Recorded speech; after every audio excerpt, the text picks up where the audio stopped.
ፍስሐኮነ በተልደታ ለማርያም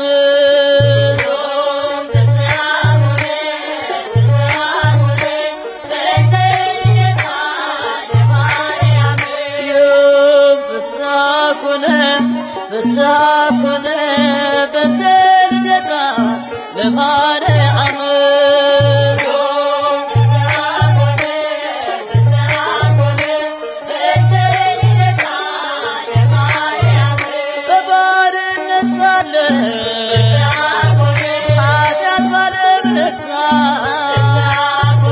በድንግል መወለድ ቀረልን አበሳ እግዚአብሔር መረጠሽ ልትሆኚ እናቱ ይኸው ተፈጸመ የዳዊት ትንቢቱ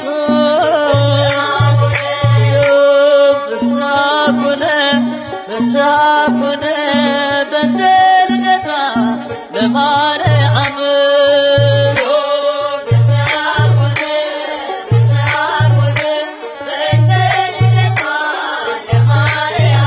የሰው ልጆች ተስፋ የአዳም ሕይወት የኢያቄም የሐና ፍሬ በረከት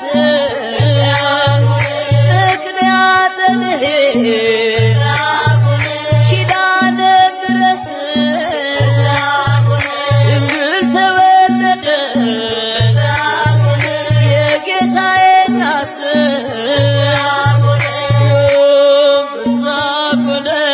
ፍስሐኮነ በተልደታ ለማርያም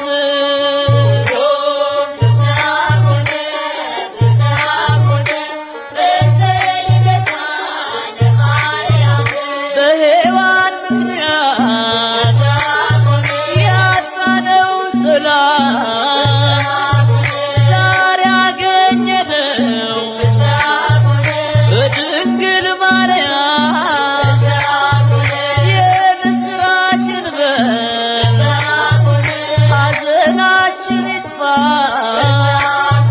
ተወልዳለችና የዓለም ሁሉ ተስፋ ፍስሐኮነ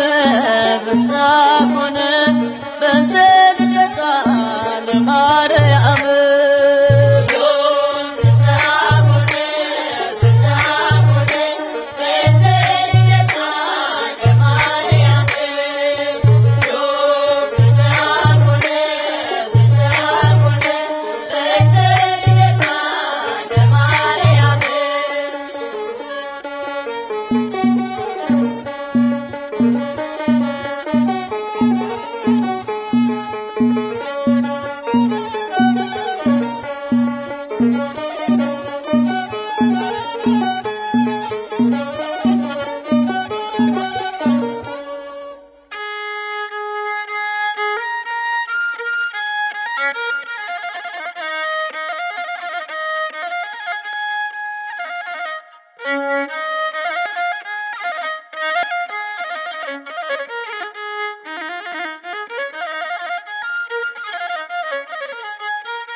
በዓለም ፈተና ቢዝልም ጉልበቴ ምንም ቢበረታ በኔ ላይ ጠላቴ ባንቺ አልፈዋለሁ ድንግል እመቤቴ ባንቺ አልፈዋለሁ ማርያም እመቤቴ በዓለም ፈተና ቢዝልም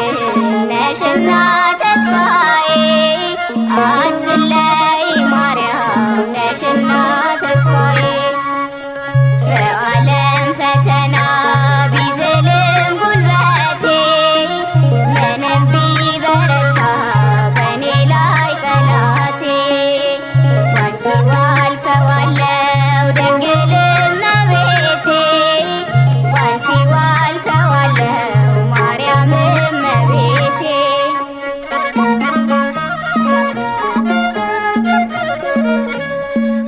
ቤቴ እኮ ባዶ ነው ወይኑ አልጎበኘ ማደጊያዬ ይምጣ አንቺ አሳስቢልኝ ማን አፈረ ከቶ አንቺን ተጠግቶ ሐሴትን ያደርጋል በደስታ ተሞልቶ ሐሴትን ያደርጋል በደስታ ተሞልቶ በዓለም ፈተና ቢዝልም ጉልበቴ ምንም ቢበረታ በኔ ላይ ጠላቴ ባንቺ አልፈዋለው ድንግል እመቤቴ ባንቺ አልፈዋለው ማርያም እመቤቴ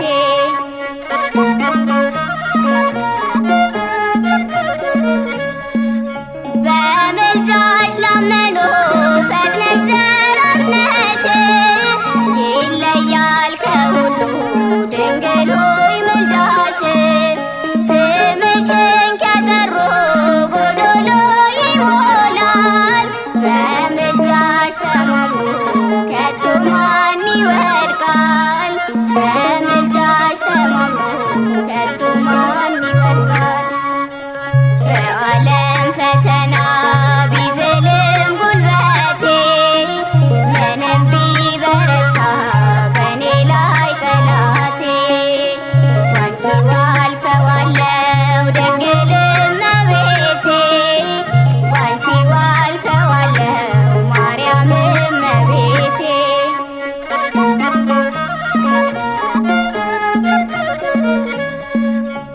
አምላክን ጠርቶ ማንስ አፍሮ ያውቃል ስለ ድንግል ብሎ የራበው ይጠግባል ለእንክሶች ፍኖትን ለዕውር ብርሃን አንቺ ነሽ ማርያም የሁላችን ዓይን አንቺ ነሽ ድንግል የሁላችን ዓይን በዓለም ፈተና ቢዝልም ጉልበቴ ምንም ቢበረታ በኔ ላይ ጠላቴ ባንቺ አልፈዋለው ድንግል እመቤቴ ባንቺ አልፈዋለው ማርያም እመቤቴ በዓለም ፈተና ቢዝልም ጉልበቴ ምንም ቢበረታ በኔ ላይ ጠላቴ ባንቺ አልፈዋለው ድንግል እመቤቴ ባንቺ አልፈዋለው ማርያም እመቤቴ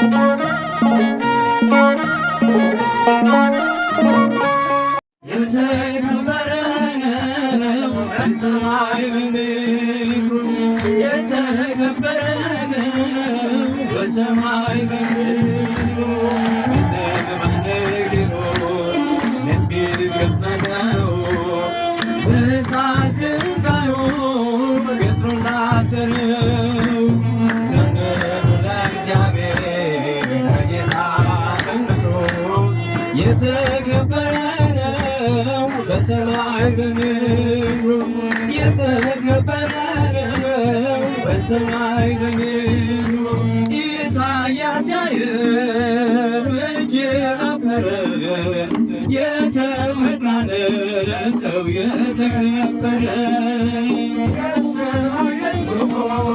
ተንቀጠቀጡ ለቅዱስ ስሙ ክብርን ሲሰሙ በዘመነ ኪሮስ የሚገኘው በእሳት ፍም ያየው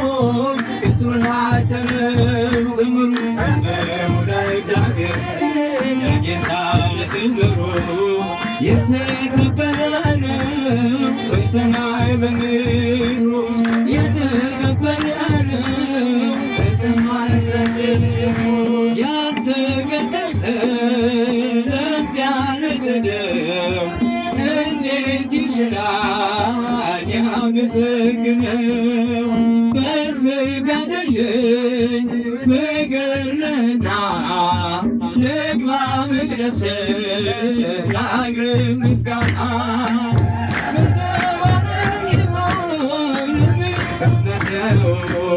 በእሳት ድንጋዩን ቆናጠረው ዘምሩ ለእግዚአብሔር ለጌታ ዘምሩ የተከበረ ነው በሰማይ በምድር የተከበረ ነው በሰማይ በምድር ዙፋን ታየኝ ድንግል ሆይ ስትመሰገን በሰማይ ላይ ያመሰግን ያልተደሰተ ባይተዋር አድርጎን አልቃናት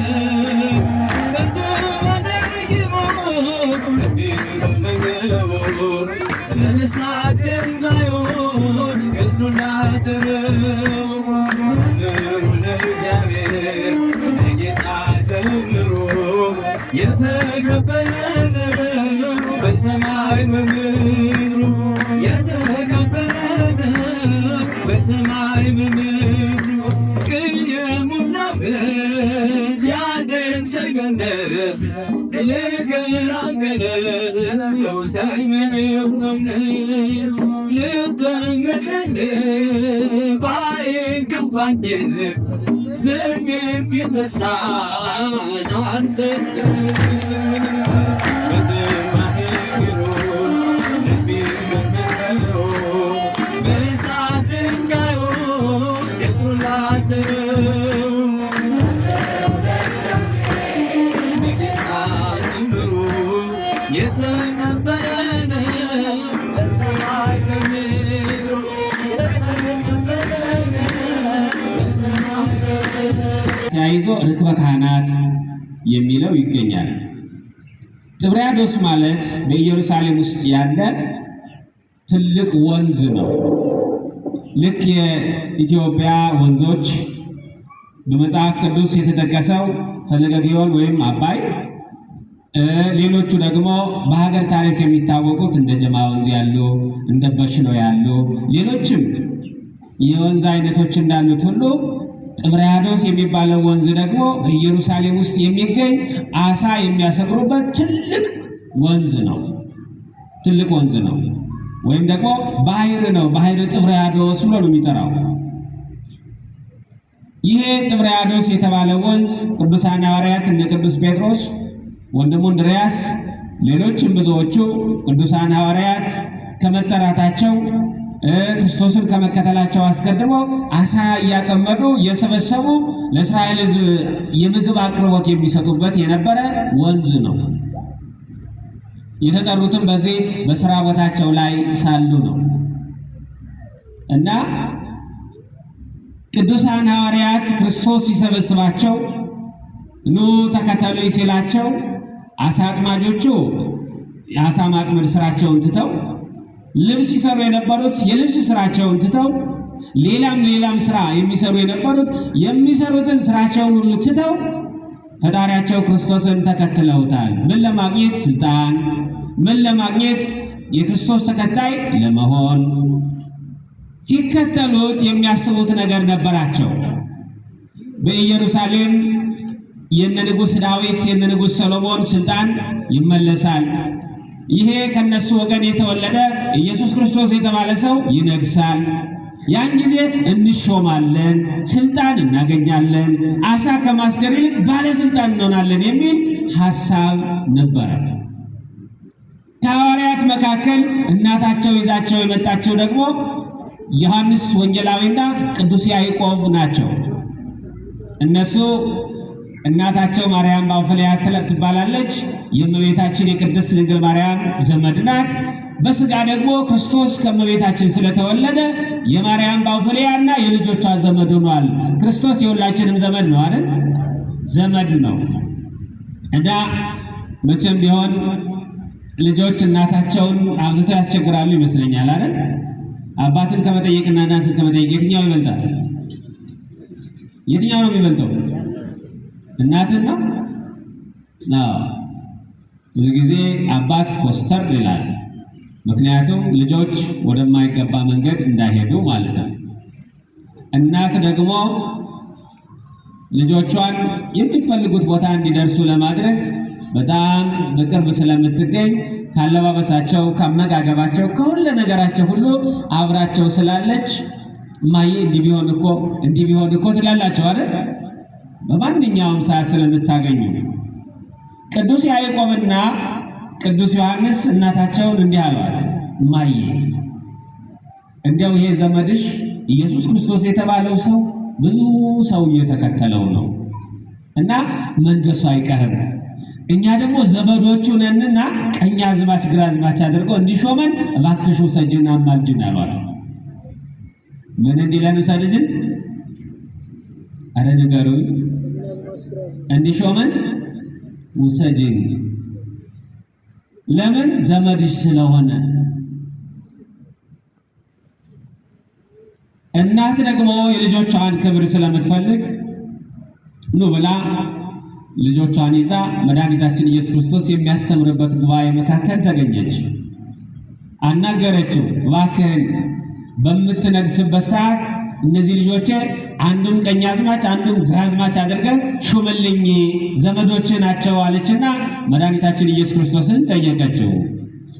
ነው? አዎ። መሾም ይፈልጋሉ? አዎ።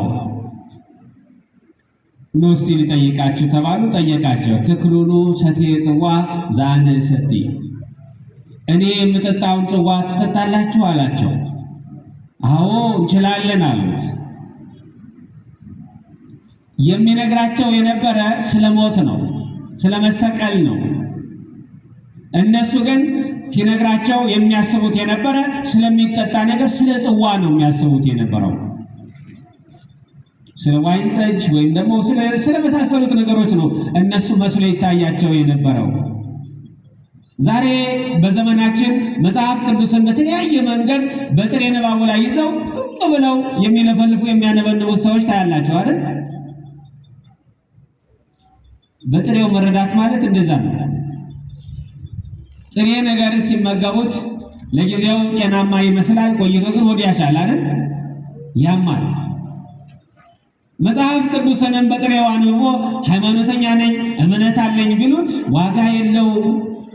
በምስጢር አሽቶ በስነ ስርዓት አዘጋጅቶ ብስል አድርጎ በትርጓሜ ይዞ ሲመገቡት ግን ሕይወትና ጤና መድኃኒት ይሆናል። ስጋዊ ምግብ በስሎ ሲመገቡት ጥሩ ነው አይደለም?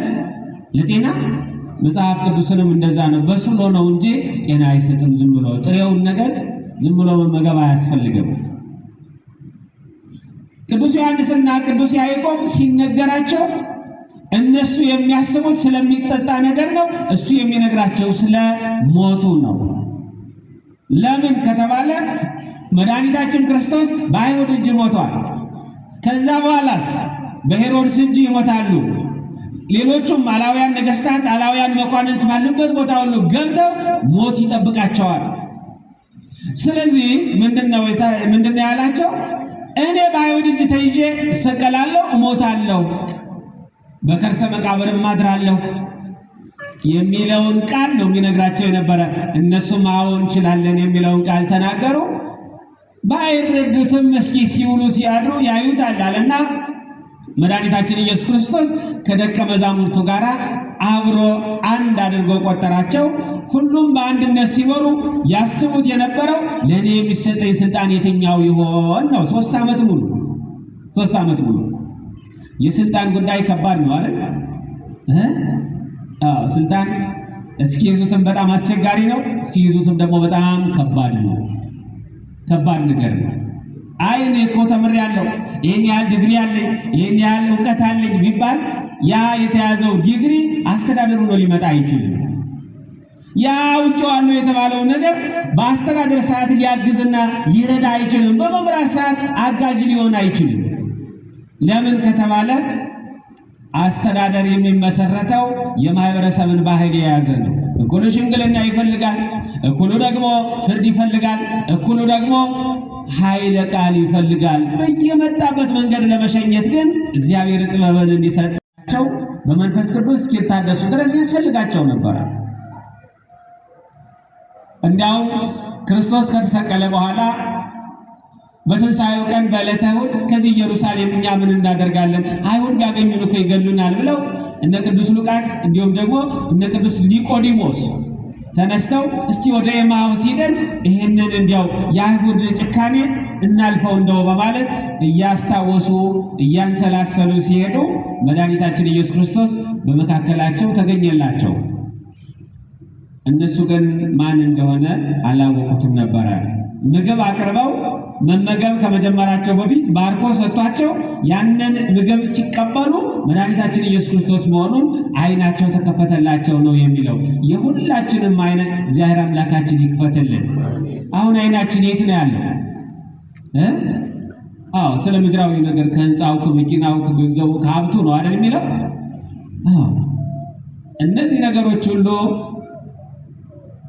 ብቻውን ለልማት የሚሆኑ አይደል፣ ለጥፋትም የሚመጡ ናቸው። እሺ ብቻውን የሚጠቅም የእግዚአብሔር መንግስት ነው፣ ወደ እግዚአብሔር መቅረብ ነውና እግዚአብሔር አምላካችን እውነተኛ ልቡናን ያድለን። ምንድነው የሆናችሁ ነገር? ታንሰላስላላችሁ፣ ታወጣላችሁ፣ ታወርዳላችሁ። ምንድነው የሆነው ነገር አላቸው መድኃኒታችን ኢየሱስ ክርስቶስ። ሳያውቁት ገና ዓይናቸው ሳይከፈት ሳያዩት፣ እንዴ አንተ ለኢየሩሳሌም እንግዳ ሰው ነው ወይ? አይሁድ እኮ እንዲያድርገው መምህራችን ሰቀሉት፣ ገደሉት። እንግዲህ በሶስተኛው ቀን እነሳለሁ ብሎናል። እኛም ትንሣኤውን እየጠበቅን ነው እና በኢየሩሳሌም ግፍ ተፈጸመ እያሉ ስለተደረገው ነገር ሁሉ እያንዳንዷን አንሰላስለው ይነግሩት ያስረዱት ነበረ። የሚያስቡትን መድኃኒታችን ኢየሱስ ክርስቶስን ነበረ። ዛሬ ቤተክርስቲያን ኤማሁስ ናት። ከላይ ቀና ብለን ስናይ ቅዱስ መስቀሉን እናያለን። መስቀሉን ስናይ በላዩ የተሰቀለውን መድኃኔዓለም ክርስቶስን እናገኘዋለን። ከዛስ ቅዱስ ሥጋውና ክቡር ደሙን እናገኛለን። ዛሬ ወደ ቤተ ክርስቲያኑ ተሰባሰቡ፣ ንስሐ ግቡ፣ ቅዱስ ሥጋውን ክቡር ደሙን ተቀበሉ እየተባለ ሲነገር አዲስ ነገር ወይም ደግሞ መጤ እንግዳ ነገር ለመነጋገር ለማብሰር አይደለም። ሁልጊዜ ዕለተ ዓርብን ቤተ ክርስቲያን ታስበዋለች፣ ጨንቋለች። እንደነ ቅዱስ ሉቃስ እንደነ ቅዱስ ቀሌዮጳ ወይም ኒቆዲሞስ እንዲህ አይነት አስተሳሰብ ይዘን ልንንቀሳቀስ እንደሚገባን ቤተ ክርስቲያን ዘወትር ስታስተምር ነው የምትኖረው። ከዚህ በኋላ ኑ በሉ አላቸው። ደስ አላቸው። መድኃኒታችን ኢየሱስ ክርስቶስ መሆኑን አወቁ። በገሊላ ቀድማቸዋለሁ አላቸው። በገሊላ ሌሎችም ቅዱሳን ሐዋርያት ተሰባስበው ነበረ። ትንሣኤውን እነ ማርያም መግደላዊት አብስረዋል። አስቀድመው አንድነቱ ነው በትንሣኤ ቀን እንዲያደርጉ አስተምሯቸዋል። ተርበው ነበረ፣ አበላቸው። ተጠምተው ነበረ፣ አጠጣቸው። መምህራቸው መድኃኒታቸው ኢየሱስ ክርስቶስ ሞቶባቸው እነሱም አዝነው ነበረ። ከሐዘናቸው ሁሉ ነፃ አደረጋቸው። እኛንም ከሚያሳዝነን ነገር ሁሉ መድኃኔዓለም ክርስቶስ ነፃ ያድርገን። ሐዘን በስቷል አይደል? በምናየው በምንሰማው ነገር ሁሉ ሁልጊዜ ነው የምናዝነው እና እግዚአብሔር አምላካችን የደስታ ጊዜን ያምጣልን፣ የደስታ ጊዜን ይስጠን። ከዚህ በኋላ በዕለተ ትንሣኤው እንዲሁ ነው፣ ደስ ብሏቸው ዋሉ። ከትንሣኤው በኋላ ደግሞ ዳግም ትንሣኤ ቅዱስ ቶማስ የትንሣኤ ዕለት ስላልነበረ በዝግ ቤት ውስጥ ተሰብስበው ተቀምጠው ነበረ። ምን ፈርተው? አይሁድን ፈርተው ቤታቸውን ዘግተው ነው የሚቀመጡ የነበረው። አይሁድ ይህን ያክል አስፈሪዎች ናቸው። ዛሬም ድረስ በመላው ዓለም እንዲህ አይነት አስፈሪዎች ናቸው። ከዚህ በኋላ በዛ በተዘጋ ቤት መድኃኒታችን ኢየሱስ ክርስቶስ ገባ። በሩ አልተከፈተ፣ የተሰማ ድምፅ የለ፣ ምን የለ። በተዘጋ ቤት ውስጥ ጥልቅ ብሎ ገባ። ፈርተው በተቀመጡበት ሰላም ለሁላችሁ ይሁን አላቸው መድኃኒታችን ኢየሱስ። ዛሬ ቅዳሴ ሲቀደስ ሰላም ለኩልክሙ ነው የሚለው አይደል ካህኑ? ሰላም ለሁላችሁ ይሁን አላቸው። ደስ ብሏቸው ተቀበሉት። ቅዱስ ቶማስ ግን እንዲህ አለ፣ አይ እኔ ይሄ ነገር በተዘጋ ቤት ውስጥ ነው የገባው፣ ምትሃት ይሆናል። የተወጋውን ጎኑን የተቸነከረውን እጁን ዳስሼ ማየት አለብኝ አለ እና እስቲ ምትሃት ለሆነ ነገር እነሆ የሚዳሰስ ነገር የለውም እና እስቲ እጅህን ስደድ ተባለ። እጆቹን ሰደደ፣ የተወጋውን ጎኑን ዳሰሰው። ያው እጆችም እኮ ይኸው እየተባለ ያ የተወጋውን እጆቹንም አገኘ። ደስ አለ። ከዚህ በኋላ የሚበላ ነገር አላችሁን ተባሉ፣ ተጠየቁ። አዎን አለን አሉ። አሳ ነበራቸው፣ አሳ አቀረቡ። ማርም ነበራቸው፣ የማር ወለላ፣ ያችን አቀረቡ። አብሯቸው ተመገበ መድኃኒታችን ኢየሱስ ክርስቶስ። እንዲህ አድርጎ ጉባኤ ሰርቶ አስተምሯቸው፣ መክሯቸው፣ የሚገባውን ነገር ሁሉ አደረገላቸው። ከትንሣኤ በኋላ በየቀኑ አብሮ መዋል አብሮ ማደር የሚባለው ነገር አልነበረም። ለምን ሲባል እነሱ የራሳቸውን ስራ እንዲሰሩ በራሳቸው መንቀሳቀስ እንዲለምዱ ራሳቸውን እንዲችሉ ነበር። አሁን ዩኒቨርሲቲዎቹ ካስተማሩ በኋላ ሪሰርች ለመስራት ውጡ ይላሉ አይደለ? ከዛ ዝም ብሎ የመጣ ነገር አይደለም። ሰው ራሱ እንዲችል ዝም ብሎ ሁልጊዜ ከመምህር እጅ እየሰማ እንዲኖር ሳይሆን የተማረውን ትምህርት በተግባር ራሱን ችሎ መንቀሳቀስ እንዲችል፣ መምህሮቹን መተካት እንዲችል፣ በስራ ደረጃ የሚቀድሙትን ሰዎች በራሱ መንቀሳቀስ እንዲችል ለማድረግ ነው። ቅዱሳን ሐዋርያትንም ልክ እንደዛ ነው የሰጣቸው። ለምን? እሱ ወደ ሰማይ ያርጋል። ካረገ በኋላ ደግሞ እሱን ተክተው ምን ይላሉ? ይሰራሉ። ድውያንን ይፈውስ ነበረ፣ ድውያንን ይፈውሳሉ። ሙታንን ያነሳ ነበረ፣ ሙታንን ያነሳሉ። ለምጻሞችን ያነጻ ነበረ፣ ለምጻሞችን ያነጻሉ። አይሁድ በየምኩራቡ ይከራከሩት ነበረ። እነሱም አላውያን ነገስታት፣ አላውያን መኳንንት ካሉበት ቦታ ገብተው ይከራከራሉ። ስለዚህ ይህንን እንዲያደርጉ እንደው ከአንዱም ከሁለቱም ጋራ በየቀኑ ያገኛቸው ነበረ እንጂ በየቀኑ አይገናኙም ነበር ይላል። ከዛ በኋላ ልክ በትንሣኤ በኋላ በ25ኛው ቀን ቅዱስ ጴጥሮስ እንዲህ አለ። ያ እሾምለታለሁ እሸለምለታለሁ ብሎ ሲያስበው የነበረው ነገር፣ አሳ ያጠምድበት የነበረውን ሕይወት ትቶለት የመጣውን ነገር እንዳላገኘው አሰበ። እሱ ግን የተሰጠው ትልቅ ስልጣን ነበር፣ በጣም ከፍ ያለ ስልጣን። ምክንያቱም ከስጋዊ ስልጣንና ከመንፈሳዊ ስልጣን የትኛው ነው የሚበልጠው? ስጋውያን ነገስታት እኮ ቢያስሩም በካቴና ነው አይደለ? መንፈሳዊው ክህነት ግን ገዝቻለሁ ካሉ ቄሱ መንቀሳቀስ ነበረ? የለም። ቅስቅስ ማለት ገዝቻለሁ ካሉ ገዝተዋል። ይሄ የካህኑ ቃል ሐዋርያት ይሁን ይላሉ። በዚህ ስልጣን ያስሩ ነበረ። ፈትቻለሁም ሲሉ ይፈታሉ እንጂ በግዴታ ያዘው በካቴና አስገባው እግሩን ሰረው እንዲበላው የሚባል ነገር የለም። ረቂቅ የሆነ ስልጣን ስለሆነ በምድር ያሰሩት በሰማይ የታሰረ ነው፣ በምድርም የፈቱት ደግሞ በሰማይም የተፈታ ነው የሚል ትልቅ ስልጣን ነበረ ለነሱ የተሰጣቸው። ነገር ግን ስጋዊ ጉዳይ ከፍ አለባቸው። ዛሬም እኮ ስጋዊ ጉዳይ በጣም ከፍ ብሎ ይታያል አይደለ? እኛ በካህናቱ ብትሉ፣ በመነኮሳቱ ብትሉ፣ በጳጳሳቱ ብትሉ ለስጋዊ ሀብት ስንንሰፈሰፍ ታያላችሁ አይደለ? እውነት ነው ሐሰት ነው? መቼም ታማላችሁ። ፌስቡክ ላይ አጽፉ አባገሌ እንዲህ አይነት ሀብት አላቸው ብላችሁ አታውቁ? በአደባባይ በግልጽ እንነጋገረው እንጂ ምንም በእግዚአብሔር ፊት የሚሰወር ነገር የለም እኮ። እኛ ብቻ አይደለም፣ እናንተም በየመስሪያ ቤቱ አሰርኩ መንጋ ሌባ በየሱቁ በየስራው በየንግዱ ይሄ እኮ ጨምሯል የሚል የለም። ዝም ብሎ በገዛበት መሰረት ይሸጣል። ይሄ እኮ ስርቆት እኮ ነው አይደል? ከየሰው ኪስ መጠንቀቅ ያስፈልጋል። መተማማቱ፣ ይሄ ሁሉ ነገር ስጋዊ ጉዳዩ ሲቀር መንፈሳዊነቱ ይቀራል። ጸጋ መንፈስ ቅዱስ ከኛ ይለያል፣ ይርቀናል። ከዛ በኋላ የምንሰራቸው ነገሮች ሁሉ እርቃን በቃ ባዶ ነገር ነው የሚሆኑት። ስለዚህ መጠንቀቅ ያስፈልጋል።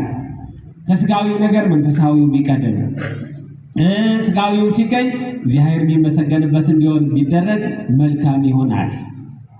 ቅዱስ ጴጥሮስ ታዲያ በዚህ ቀን ምን አለ? ማታ ነበረ ሰዓቱና ይሄ ስልጣን እንግዲህ ቀርቷል። ኢየሱስ ክርስቶስንም እያገኘ ነው ያለ ነው፣ አልፎ አልፎ ነው። ከዚህ በኋላ በእስራኤል ምድር ላይ ይነግሳል፣ የዳዊት የሶሎሞን መንግስት ይመለሳል የሚለው ነገር እኔ እያጠራጠረኝ ነው። እኔ አሳ ልይዝ እሄዳለሁ አላቸው። ርዕሳችን ምንድን ነበረ? መልሱልኝ። ምን ነው ካልሰማችሁ ማቆም አለብኝ አይደል? ዝም ብሎ መድከም የለብኝም። ትምህርት ማለት መመላለስ ነው አይደለ? ዘመናዊ ትምህርት ውስጥ ቢሆን ክላስ ውስጥ እየተማማርን ቢሆን የሰራኸውን ነው አይደል መልስ የሚሰጠው። ኤክስ ከሆነ ኤክስ ነው፣ ራይት ከሆነ ደግሞ በዛ ይገመገማል። በአውደ ምሕረት ላይ ግን ትምህርት እየተሰጠ በትክክል እየተከታተለ መሆኑን አንድ ሰው የሚታወቀው ርዕሱን ሲጠየቅ ሲመልስ ነው አይደል? መመለስ ያስፈልጋል። በእርግጥ ርዕሱን ብቻ እያስታወሳችሁ በመካከሉ ያለውን መልእክት ደግሞ መስማት ካልተቻለ ዋጋ የለውም። ዓላማው ንስሐ እንድንገባ ነው። ዓላማው ቅዱስ ሥጋውንና ክቡር ደሙን እንድንቀበል ነው። ዓላማው ቅዱሳን ሐዋርያትን ለስልጣን ብለው እንዲህ ብለው ብለን ስንናገር እነሱን አምቶ ለመሄድ ብቻ ነው። ሁልጊዜ አዳምና ሔዋን እንዲበድለው ስንል እነሱ እኮ ምሕረት አግኝተዋል አይደል? እኔና እናንተስ እየጠበቅን ነው አይደል? እየጠበቅን ነው። ንስሐ የተባለ መንገድ አዘጋጅቶልናል እግዚአብሔር። ያንን መንገድ ጠብቀን መያዝ ስንችል ሁሉም ነገር የተስተካከለ ይሆናል። እግዚአብሔር አምላካችን ልቡና ይስጠን።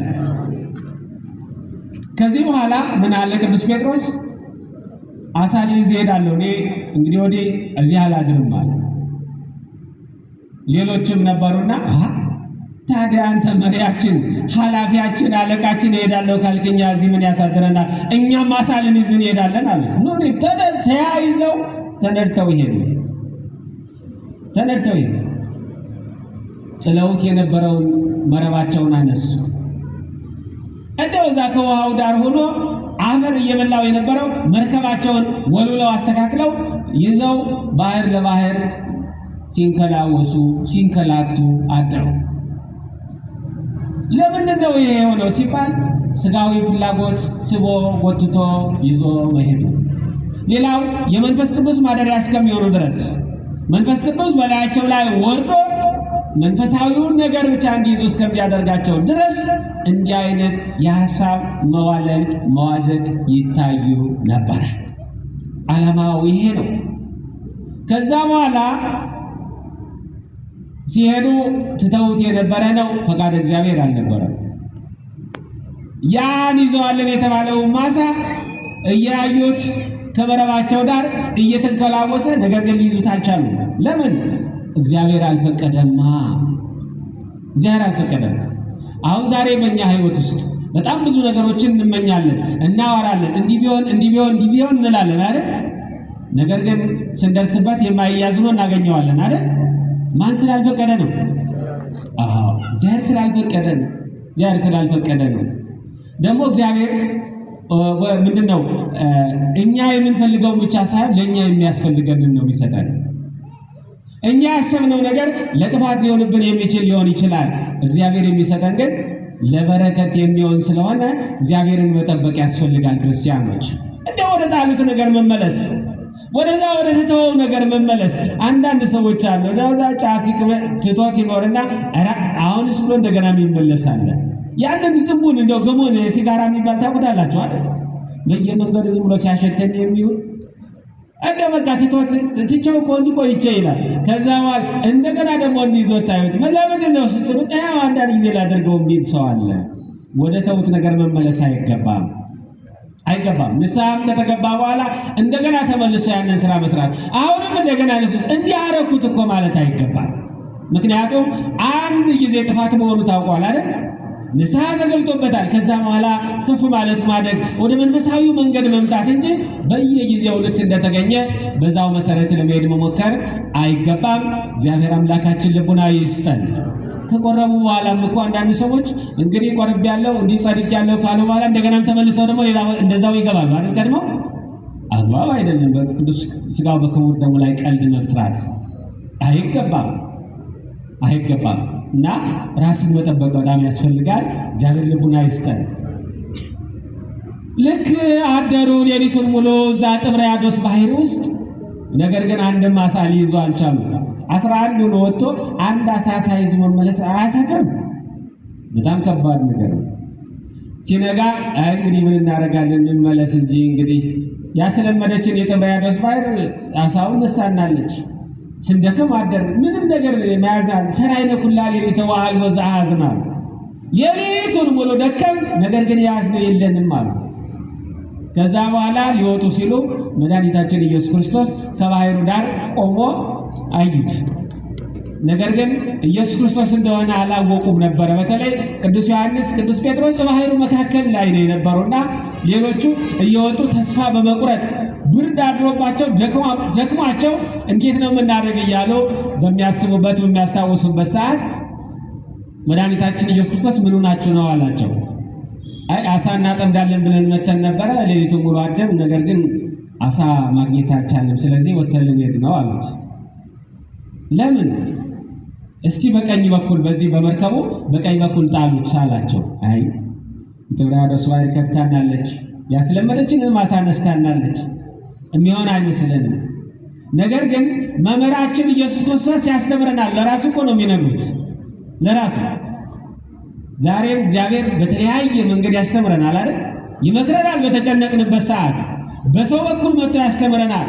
በሌላም መንገድ ያስተምራል እግዚአብሔር። ሐዋርያት እያዩት እንደማያውቁት ሆነባቸው።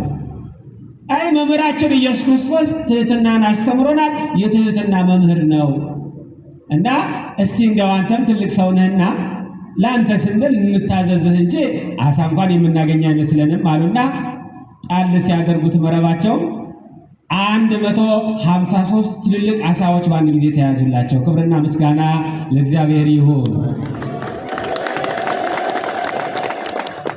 ማን ስለመጣ ነው አሳ የተገኘው? ማን ስላዘዘ ነው አሳው የተገኘው? ዛሬም እኮ እንደው ሀብት እናገኛለን ንብረት እያለ ጠንቋይ ለጠንቋይ የሚዞር እኮ ብዙ ሰው አለ አይደል? ያለ እግዚአብሔር ፈቃድ የሚሆን ነገር አለ? አይሆንም። ክርስቲያኖች በማንኛውም በስራችሁ ማንን ማስቀደም ያስፈልጋል? እግዚአብሔር ይቅደም። እሱ ከቀደመ በኋላ መከተሉ ለኛ ምን አለ? ያንን ነው ማድረግ የሚያስፈልገው። ደስ አላቸው፣ አረዱ ተባባሉ። ሁሉም ተሰብስበው መረባቸውን ሲስቡ ቅዱስ ዮሐንስ ከርቀት አየና ቅዱስ ጴጥሮስ አባቴ ይሄ ጌታችን ነው አለ። ነው እንዴ?